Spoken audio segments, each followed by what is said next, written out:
Shalom, everyone. Welcome to Wednesday night. It's good to be again with you. It's kind of look forward to it each week now. This week, we're going to be working on the life of Sarah and not the death of Sarah.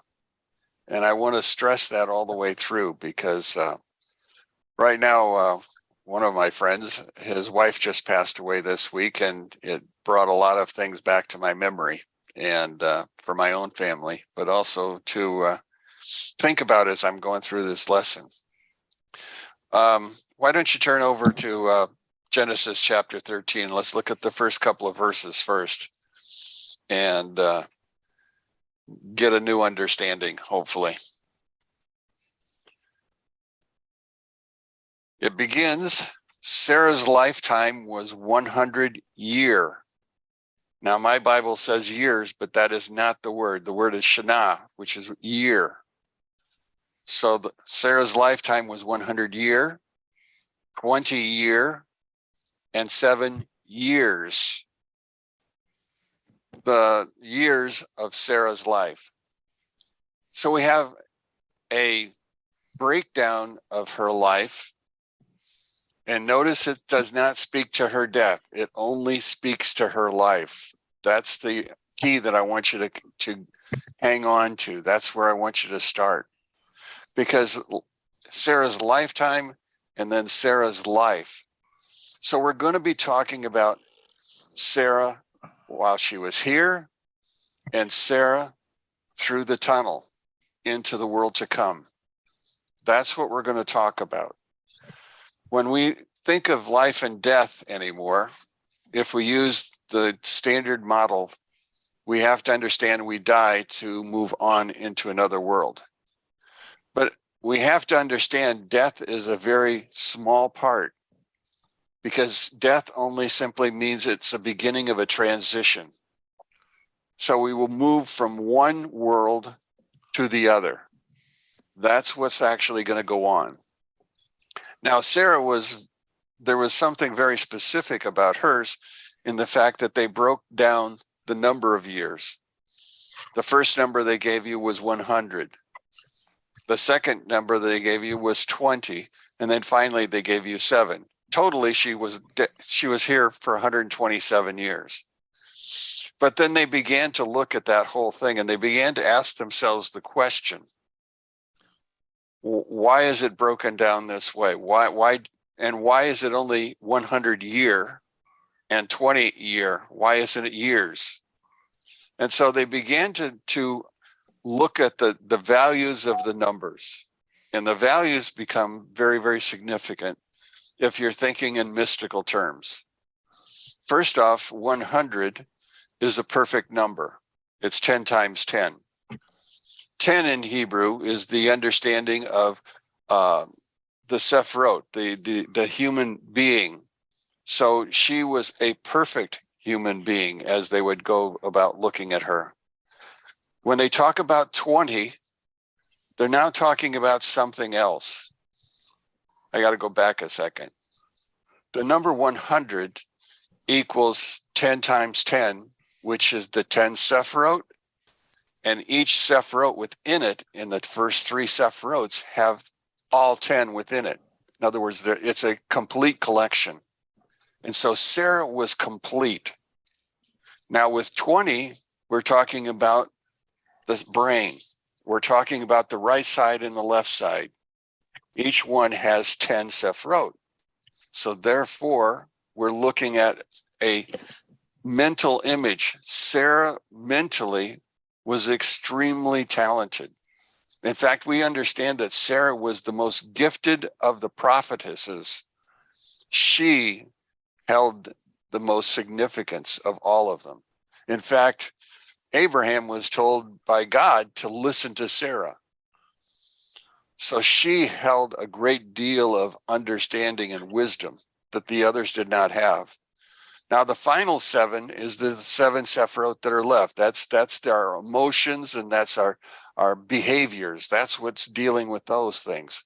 And when we go through the counting of the Omer, one goes through this idea of our emotions and our behaviors. The counting is about changing ourselves. changing our emotions, changing our behaviors, moving towards God rather than away from God. So when he begins by explaining these three substances, he's really talking about her whole being. And that's why it ends with the fact of Sarah's life. Sarah's life was always about completeness. Now, the Rashi talks about it in quite a different set of terms. When Rashi speaks about it, he's talking about the fact that at 100, she was as beautiful as she was at 20. And at 20, she was as innocent as she was at 7. So the concept is that she's constantly flowing. Yes, she's growing. Now remember, when she goes down to Egypt, she's 90 plus. She's not quite what she's 80 years old going down there, and yet she is so attractive that Pharaoh chooses her to be in his harem. And not only that, she becomes his favorite in a short period of time. Now, later on, they come back to Israel. And what happens when they meet Abimelech? At that same point in time, she becomes part of his group. Again, Abraham, when they went down, knew that Sarah was beautiful. Sarah never saw her beauty, not her physical attractiveness. She was very, very modest in the way she lived, according to the Midrashic writings. So in that whole process, in that whole time, we have to understand that when he's talking about Sarah, he's talking about a person who, if you were trying to find the most perfect woman, she would have been it.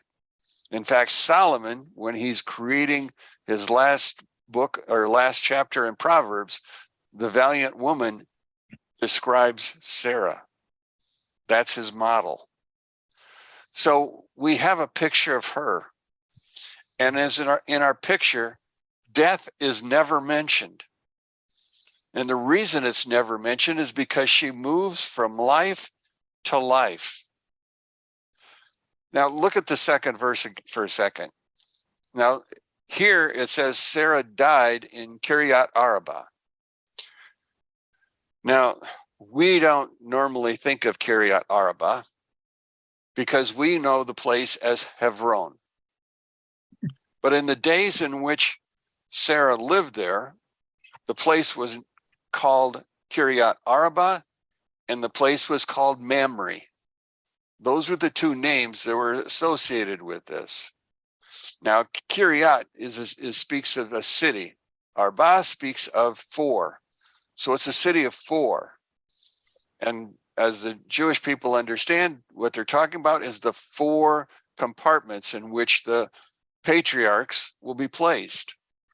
And so that's what they're really talking about. So he goes there to Hebron. First he calls it Kiryat Arba, which is Hebron. Now remember, who's writing this is Moses. Moses is updating the name.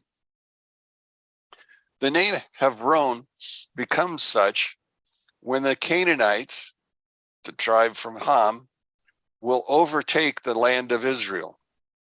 Up until then, remember, it belonged to Shem's clans.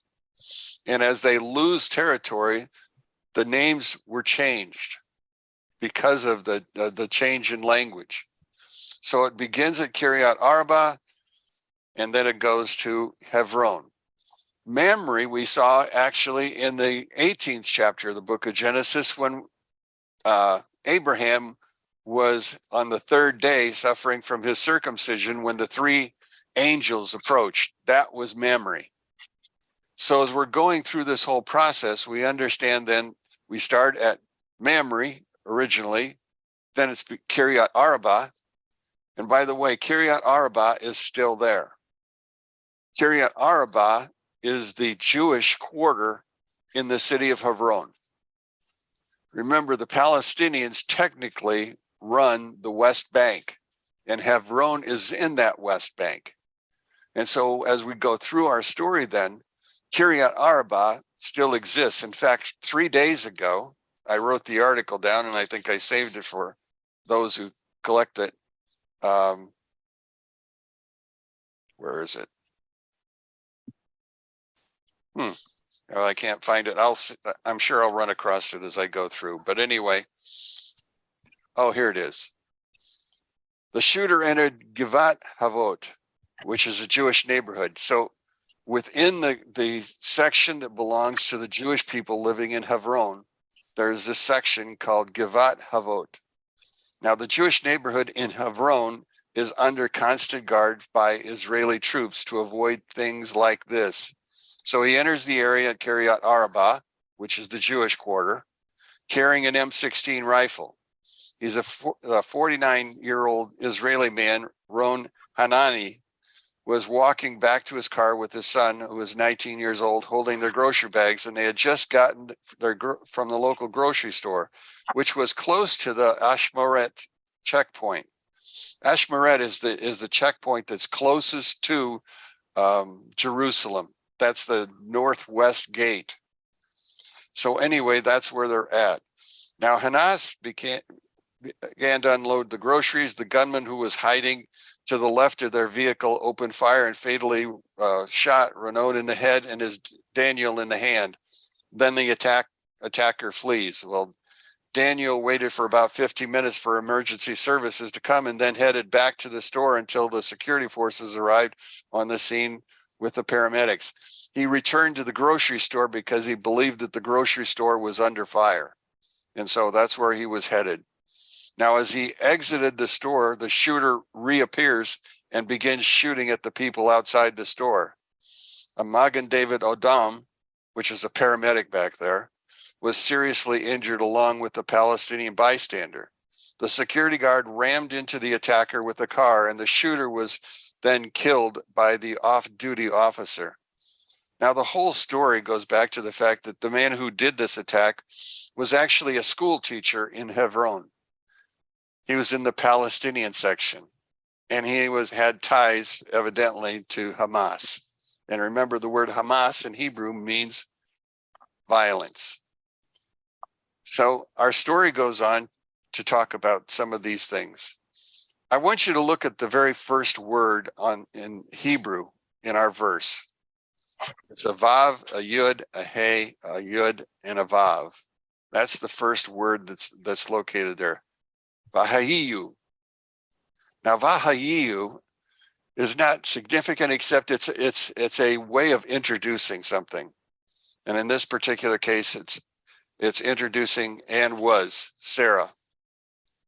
Sarah being the second word. So in an introduction, then, we have this simple statement. But if you look at the simple statement, the first thing that you can do is you can count the value of the letters. And that's what I did. The first letter is a vav, which has a value of 6.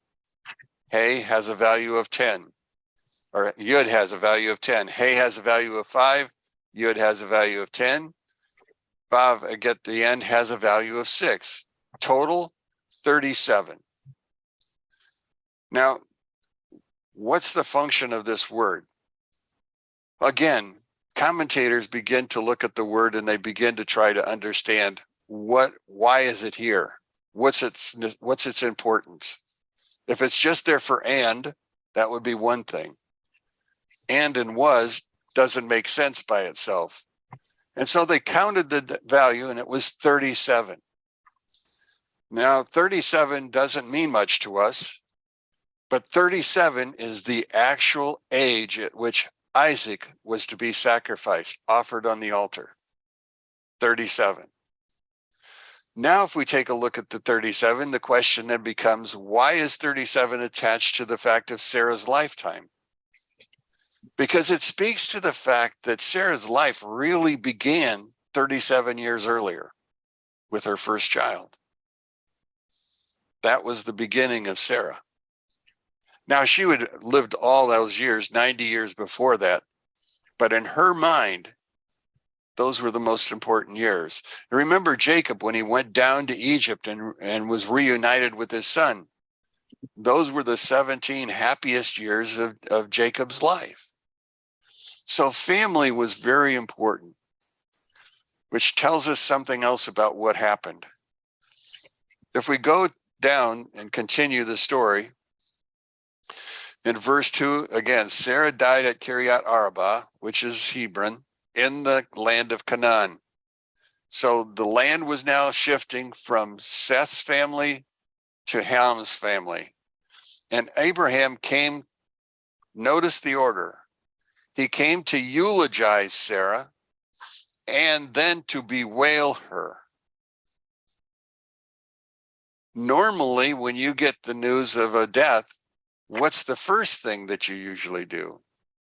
There's the wailing, the crying, the frustration, trying to put it all together. But he begins by thinking of the eulogy of her. He seemingly is holding it in. Some say he held it in because of the fact he knew where she was. He knew that she had already passed, that everything was all right. But then there's a problem. The problem is that Abraham had to be told that Sarah had passed on. Why did he have to be told? Well, in the previous chapter, when Abraham sacrificed or was to sacrifice Isaac, he left with his two servants and went to Beersheba. Now, Beersheba was down south. It was about a day and a half's walk between Beersheba and Hebron. Why didn't he go home? Why didn't he go to Beersheba? Why does he choose to go down? And again, there were lots of theories as what's going on. Some simply believed that he went to check on the place. He thought everything was fine at home, so he went down to check to make sure that his eshel, his inn that he had established there years before, was okay.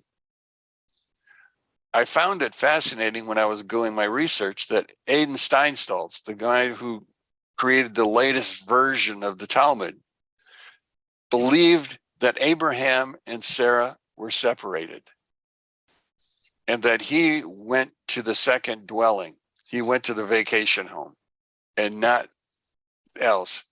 Now, he has a lot of reasons, and they do make sense. But I'm not here to talk about that. I'm just here to let you know that there's something else in the story. More questions than answers, because our scriptures really don't fill in all the blanks. You have to go to Midrashic writings. And again, Midrash is stories that help explain. And many stories do not agree with other stories. I come by that from earlier when I was teaching Noah. Why did it take Noah so long to build the ark? Well, some stories hold that Noah built the ark by himself. Others say, no, he hired the local people, and that's how he tried to witness to them. There's another section which deals with the animals on the ark.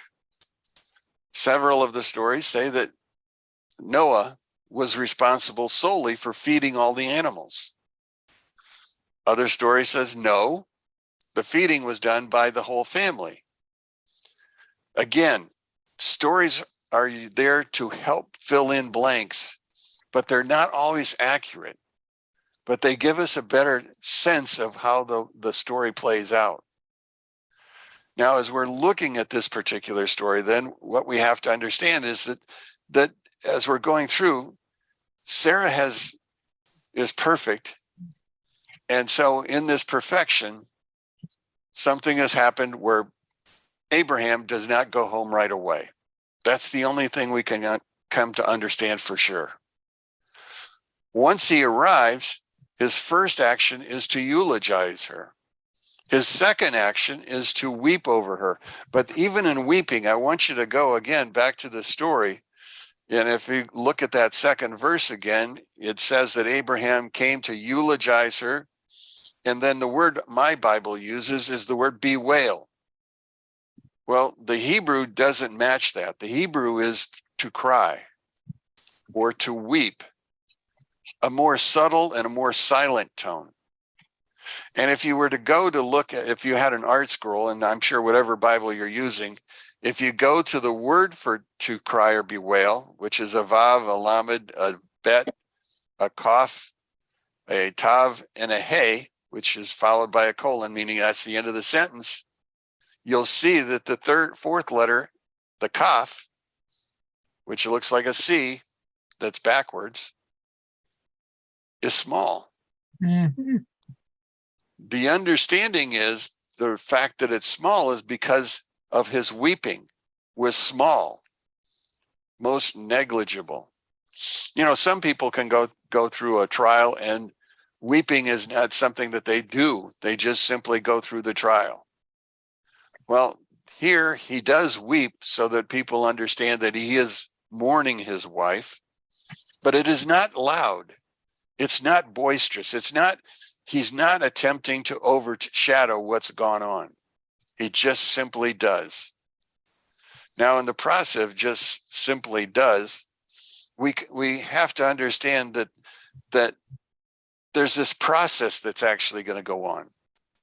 And it's the process of death and how we're to handle it. And some of what I have tonight came from Rabbi Sutton. When I was dealing with my dad's death, Rabbi Sutton is who I contacted to help explain to me the Jewish understanding of what was actually going on, what I should understand. And I've shared it with several people, and tonight I want to share it with all of you so that you get an understanding of the philosophy of the Jew and how it is different than Christian, how some of the Christian things have been kind of missing. We don't recognize all that's going to go on. So I want to go back and do those kinds of things. Now, Rabbi Nachman, who is one of those men that I also like to read, when he was talking about memories and death and all of those other things, he says, we do not want to die in order to reach the world to come. God forbid. Instead, we must remember the world to come while we are living. And by doing so, we connect the worlds and draw the life force of the world to come down into the life of this world. So if we remind ourselves that death is a transition, and during our time of thinking about this transition, we should also be thinking about the world to come. Not that we want to be there any sooner. What we want to do is draw down the forces of good into this world. That's what it's about. When we go to a funeral and there people are asked to witness to this life that was just taken, what are they looking for? They're looking for the good things to draw down into this world, good memories, good ideas, because you see, that is as important as honoring that person who passed, because we want to fill our lives with good things. That's what we're trying to do. And so as we go through this whole thing, we have to understand that that's going to go on. Now, that is all that he says about this whole process of that. The next 18 verses deals with the purchase of the land. A rather short memorial, but it's also one other thing that we can understand. This is the first time in which actually somebody's gravesite has been identified for us. Now, Sarah is the Kof, the 20th generation. 20 becomes a very interesting number as we go through this whole process. But as we think about it, then we're going to go from here and start looking at the process that Abraham goes through. And so I want you to look at verse number 3. Abram rose up from the presence of his dead, from Sarah, and spoke to the children of Heth. Tells me another thing about what's going on there. They were there witnessing what's happening. This is the first congregational funeral that we read about. It was not Moses going up on the mountain by himself. It was not they simply passed. This one had a crowd, an audience, who came to eulogize what was going on. I want you to turn back to Ecclesiastes, chapter number 7. And I want you to look at the second verse.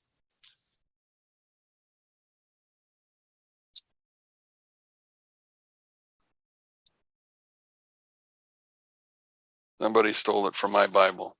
I know I have it in here somewhere. Here it is. Chapter 7, verse number 2.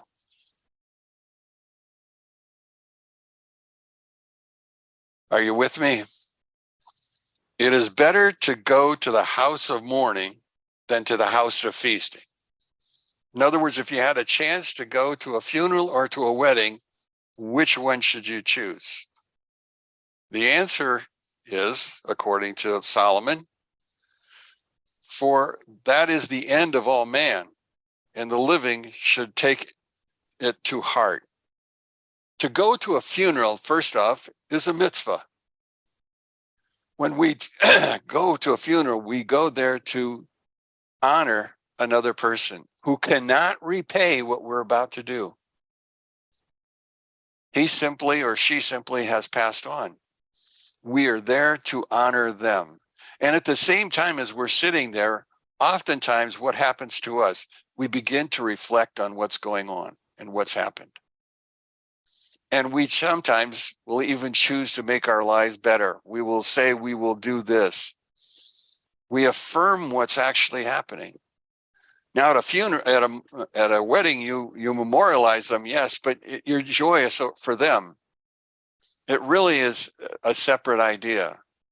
But Solomon saw it better that we actually memorialize those who have passed on. Now I want you to again look at the next verse, verse 4. Having all of the people around him, having watched, he now gets up and having eulogized his wife, he now looks around the crowd. He still doesn't own a place to put her body, because it says, I am an alien and a resident among you.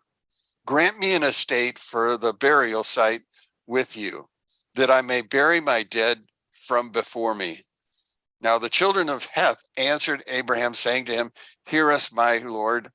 You are a prince of God in our midst. In the choicest of our burial places, bury your dead.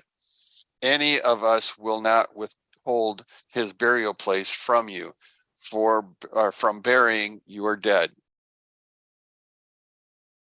Now, it is understanding in Israel today that if a Gentile dies, he is not allowed to be buried in a Jewish cemetery, nor is he allowed to be buried in a Palestinian cemetery. There's their own special plots. But notice here, they're willing to give him a choice plot in their cemetery. That is how much honor she and he have earned in the time that they've been in this place. And notice how they refer to him at this point. He tells them he's an alien, but they say, you are a prince of God. So in other words, he has made a huge inroad into those people. They now understand who God is and that he is his second in command. He's his ambassador to them. So it goes on to say, and the children of Heth answered and said those things. Look at verse 7. Then Abraham rose up, bowed down to the members of the council, to the children of Heth. He spoke to them, saying, if it is truly your will to bury my dead from before me, heed me, and intercede for me with Ephron, the son of Zohar, the son of brilliance. Ephron, I want his property. I want to be buried on his land, not in a cemetery, but on his land. Now let him grant me the cave of Machpelah, which on the edge of his field, let him grant it to me for its full price in your midst as an estate for my burial site. So he does not want to be given a place. He is willing to pay full price. That's the important understanding. He wants and is willing to pay the full price. Now, Ephron was sitting in the midst of the children of Heth, and Ephron, the Hittite, responded to Abraham in the hearing of the children of Heth for all who come to the gate of this city, saying, no, my Lord. Well, I missed a line, didn't I? Responded to Abraham in the hearing of this whole thing. No, my Lord, heed me. I have given you the field. He doesn't want to be given the field, and it is very significant, very, very significant that he pay for this field, not to be given it. When this is all said and done, Abraham will have bought a piece of the rock. In other words, it's uncontestable, even by the Arabs, that Abraham owns a piece which is called Machpelah. The problem is the Arabs, as well as the Jews, both believe that Abraham is their father, and therefore they both hold claim to that spot of ground. But we have to understand the Jews will have that first piece of land. Second piece of land that they will purchase in the land of Israel will be the land that Jacob buys just outside the city of Shechem from the king of Shechem, Hamor. And that will be the second piece of property. Now that property will eventually be given to Joseph as an inheritance. Now there's a third piece of property that's purchased, and that was by King David. And he purchased the property called Mount Moriah or Mount Zion. He purchased the Temple Mount. So 3 land purchases, deeds created, indicates that the Jews actually do own part of the land and should not be kicked out. And now in 67, they earned the portion of land that David had purchased. They're still living in a quarter of Hebron. And at the same point in time, Shechem, which is Nablus, which is the city in which Joseph's tomb is found, that also belongs to the Palestinians. So they only actually have one piece of property, and that's even contested. But they purchased 3 at this point in time.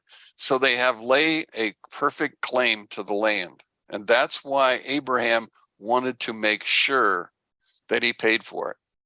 And he didn't want a discount price. He wanted to pay full price. Now, there's no mention as to what full price was going to look like. But I went to another rabbi called Rabbi Miller, Moshe Miller, in which he began to talk about this, and he began to deal with this whole process of laying it out. He read, it comes from the Zohar, and I need to preface this now. There are many, many versions of the Zohar. There's a standard version that most people have. There's another version called the Tikkun, and there's another version that's I can't even think what it's called now. 3 that I know of, but there's probably more than that. Now, this is from Rabbi Moshe's understanding, and I'm going to read it because I don't want to make the mistake. Rabbi Shimon Bar Yochai, also known as Rashbi, said, "Come and see the mystical explanation of these words.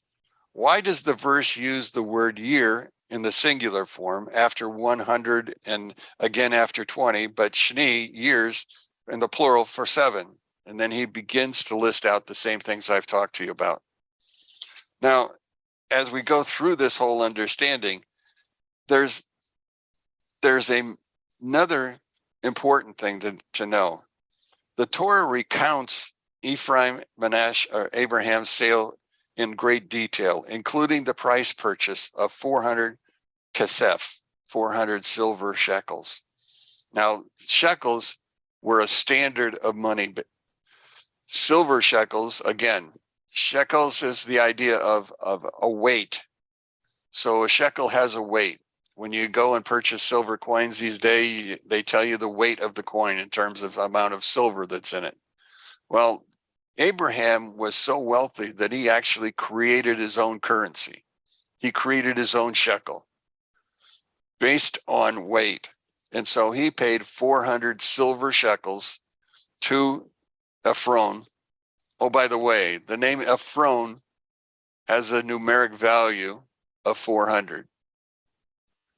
So we don't know how Ephron created the number, but it matches his own name. So they begin to understand that maybe there was a little greed when he decided to ask for full price. But whatever it was, he still paid for it. Now, based on the figure, the 13th century Rabbi Yitzhak Bar Yehuda provides us with an interesting calculation. From Leviticus 27:16, the value of the land in biblical times was 50 silver shekels for an area about the size of 75,000 cubits. And a cubit is the width of a man. So he's buying space for 75,000 men to stand. But actually, he didn't buy that much. He bought more. He bought enough land for 600,000 men to stand upon. That was the size of the land of that field that he actually purchased, was the width of 600,000 men. So it becomes very, very significant. Now, 400 is also another significant number. Over and over again, the number 400 is used in the Bible. Begin with, let's go back to the story of Jacob meeting Esau for the first time after spending 20 years with Laban. When he comes back to this point, we have to understand that Esau is playing the role of Cain. In fact, some people say he's the reincarnation of Cain. Remember, Cain kills Abel, brothers. Cain, being the older, kills the younger. Jacob is the younger brother. So in the course of our study, or in the course of what we're talking about, Jacob has left Laban's house after 20 years, and he's now moving back. And he sends messengers to Esau, letting him know he's coming into the land. Well, as he sends the messengers come back saying, Esau's coming, but he's bringing 400 warriors with him. 400. Interesting number.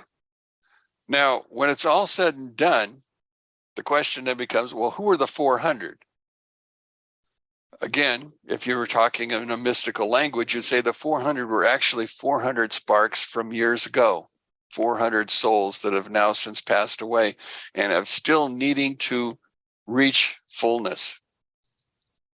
When it's all said and done, Esau is standing there with Jacob talking, but we never hear again of the 400 soldiers. That's because the 400 left. And according to the text, they left whole, meaning that they had now changed. They had what we call sparks. God has us out looking for sparks, changing lives, digging from the earth, bringing out the nutrients of the earth, sparks. In this process, then, we're talking about something that is far more mystical.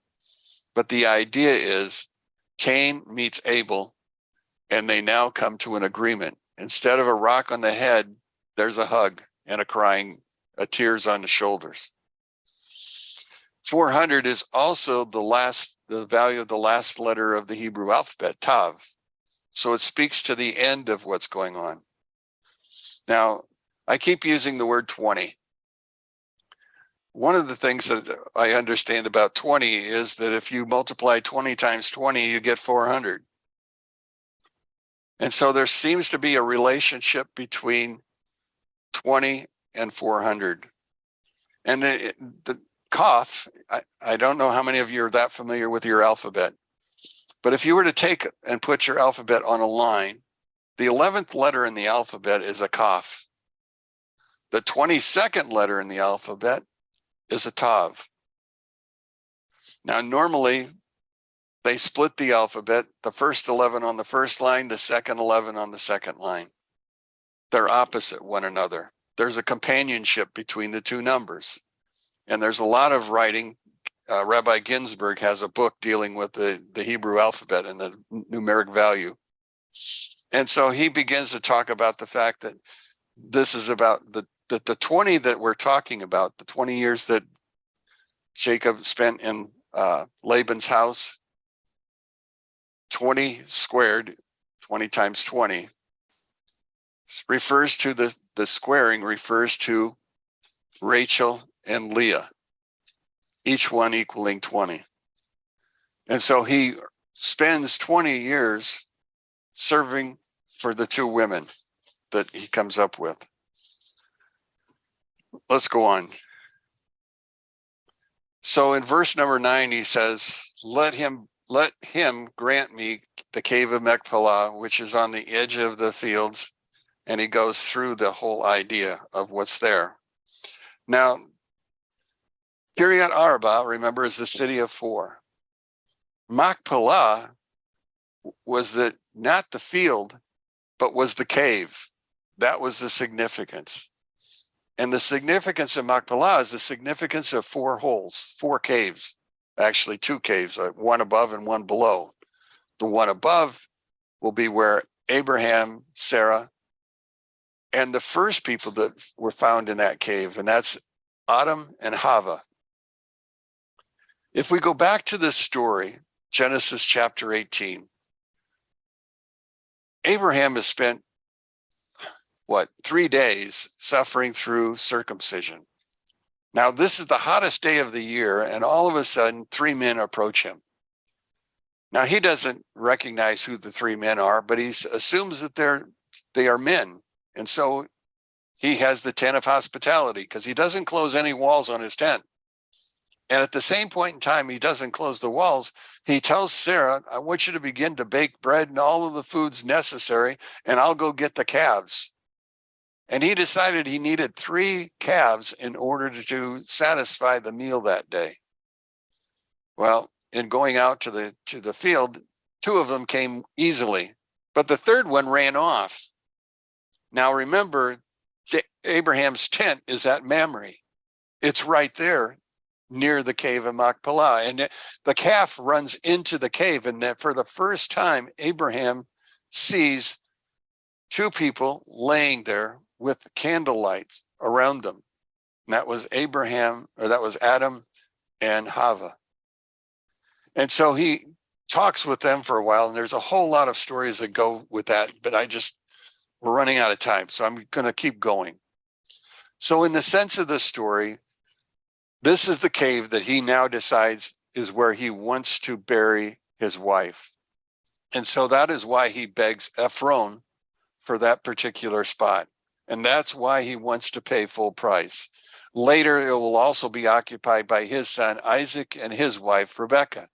And it'll also be occupied by his grandson, Jacob, and his second wife, or actually his first wife, Leah.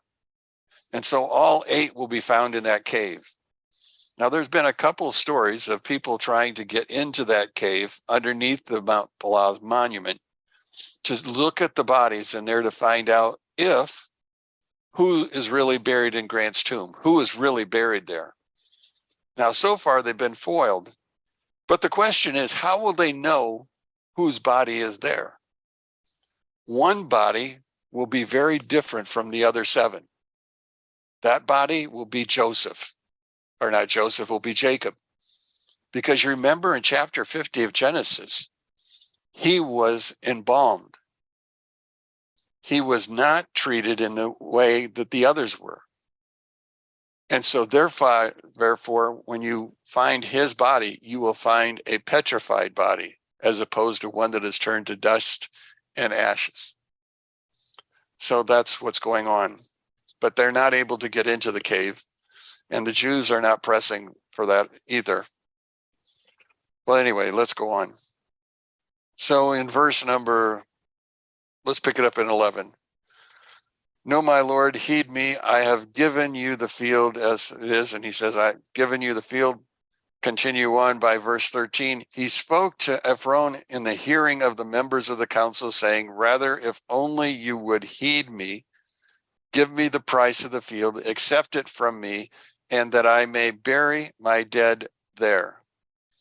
Again, he continues to call her dead there, but if we start over again at the beginning, it's about her life, not about her death. When Abraham buys this property, he understands he is buying a portal from one world to the other, from this world to the world to come. That was what he was buying at this particular point in time. Now, this weekend will be very significant because this weekend is the weekend when a lot of armored buses will be going over to Hebron, because this is the weekend that they honor Sarah. And so there will be a memorial over there. And so in order to get in, you have to come in an armored transport, armored covered school buses to get you into the city. It's not very pleasant there. And there'll be a large military guard to make sure that everything goes well. So anyway, by verse number 17, in Ephraim's field, which was in Machpelah, facing Mamre, Mamre was where he was at, the field and the cave within it, and all the trees in the field with all its surrounding boundaries was confirmed.